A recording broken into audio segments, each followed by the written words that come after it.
Hi guys, welcome back again to my YouTube channel. On today's tutorial, you'll be learning how to make this dress that you're seeing on the screen. I recreated mine with a leftover fabric. You can use any fabric of your choice. So make sure you watch till the end and don't skip any part so that you won't miss any important tips. At the end of this tutorial, if you find my video helpful, please do not forget to subscribe to my channel and turn on your notification bell for more videos. So I'll be making use of this one for the short pants. That's why I did not use much on the upper part, and I have 1.5 yards for this one. I'll be drafting on pattern paper for the purpose of clarity. Please note that you can draft this directly on your fabric.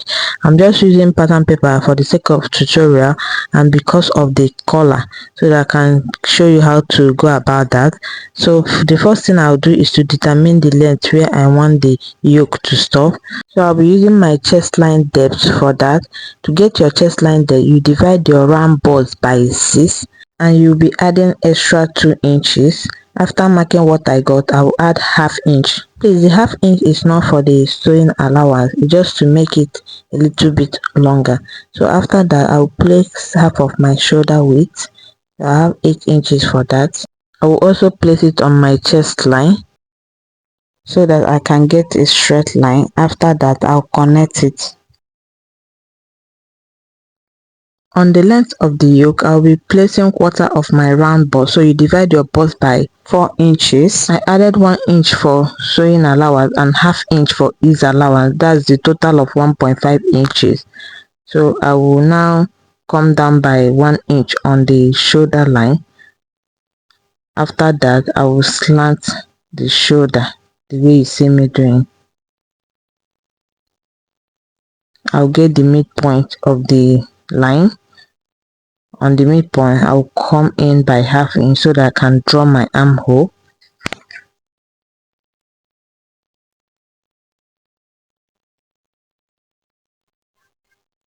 For the neck width, I mark 4.5 inches. If you are a slim person, you can use 3.5 inches. So for the depth, I'll be using the length of the yoke. That's 9.5 inches. So on the length of the yoke, I'll be marking ½ inch. That's how open I want the center front to be. After that, I will slant the V neckline the way you see me doing. Please note that my paper is not on fold. It's when I'm transferring it on fabric that I'll put my fabric on fold. So that's all for the drafting. I'll go ahead now and cut it out. After cutting it out, I'll cut the back part. For the back part, you put your fabric on fold. So I will be cutting it on a single piece because I'm cutting on a paper. So I will repeat the same thing I did on the front part. I'll get the length of the yoke, which is 9.5. I'll rule a line to indicate it. I'll mark half of my shoulder width. After marking it, I will rule a straight line to connect it. I'll come down by ½ inch on the line to slant my shoulder. For the neck width, I also mark 4.5, and for the neck depth, I mark 2 inches. If you are marking directly on your fabric, please use 1.5 inches. So after that, I'll curve the neckline.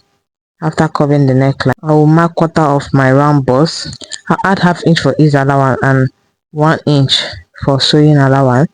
After that, I'll curve the armhole the way you see me doing.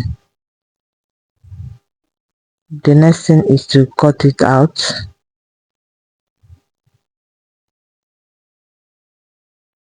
After cutting it out, this is what I have. I'll go ahead and transfer it to my fabric. So for the front part, when you are placing your pattern on your fabric, you put your fabric on fold and you make sure that the pattern paper is on a straight line. Can you see? Don't bend it.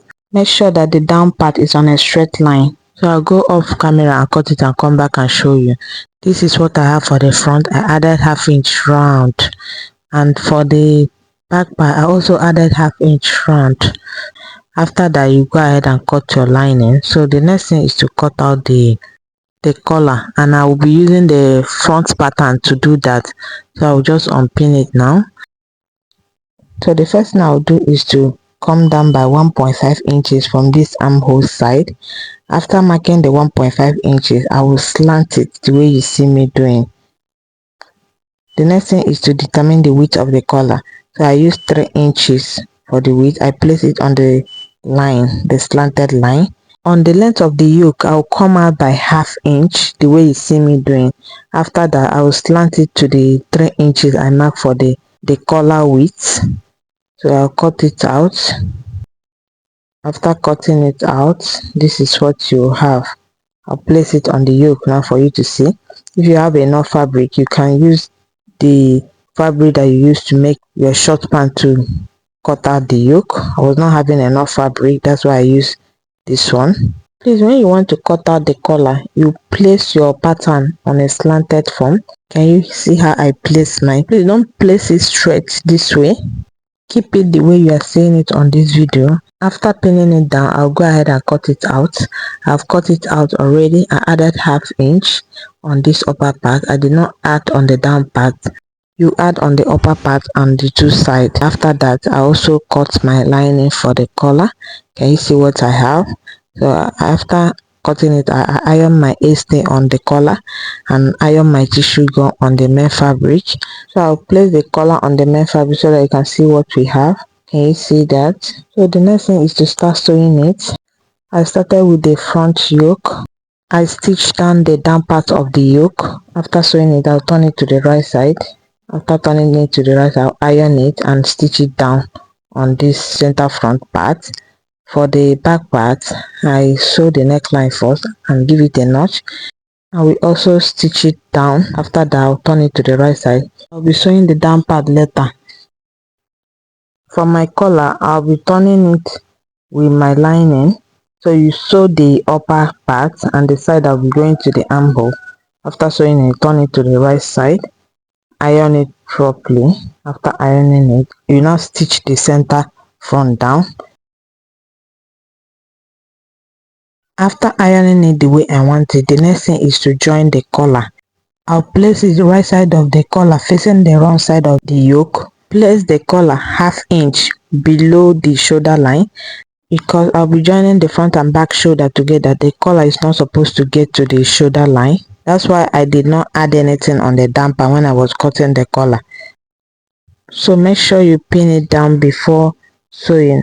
After pinning it down, I'll go to my sewing machine and sew with ½ inch. After sewing it, I'll do the same thing on the other side of the yoke. So I've done it already. Can you see? Can you see the ½ inch I left on the upper part?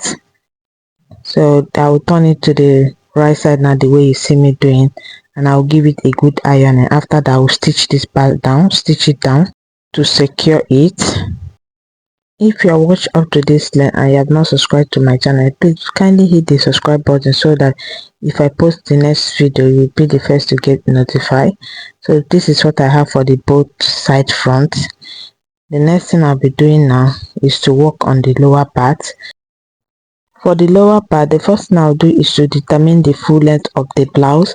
So I'll first of all take out 9.5 inches for the yoke, and you mark your desired length. For me, I used 25 inches. I added 2 inches for folding.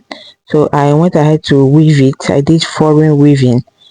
You use the matching color of the thread to weave it. So this part I weave is the part that will be going to the upper part. So for the gathers, I measured my bust times 2.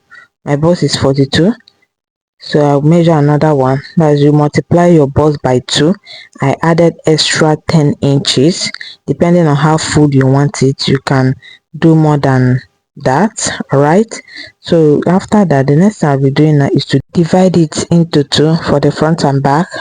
So I'll fold the length I have into 2. After folding it into 2, I will slash it open. One is for the front and one is for the back. After slashing it open, I'll go to my sewing machine and fold the hem of the front and the back. After folding it, the next thing is to pull the gathers. So on this side that I weave, I'll be coming down by ½ inch to stitch. Just measure ½ inch from the top, that's from where you weave, to pull your gathers. After pulling the front part, you also pull your gathers for the back part. For the front part, you remember we took off ½ inch. That ½ inch is 1 inch. because my pattern paper was not unfold when I was cutting it. That's why I use half inch. If you unfold it, it will be 1 inch. So you also consider that when you are placing your gathers. So I've drawn my gathers already. Can you see? You pull it gently the way you see me doing. So when you're pulling it, you'll be checking whether it's up to what you have on your back part. I just place my back part this way and match it together. As you can see, it's equal. If it's not equal, you adjust it. After gathering it, the next thing is to sew it. So I will place the gathers on the yoke the way you see me doing. I'll be stitching on that half inch I used to gather it, but you place the gathers at the tip with 0.25. It's not up to half inch, just at the tip.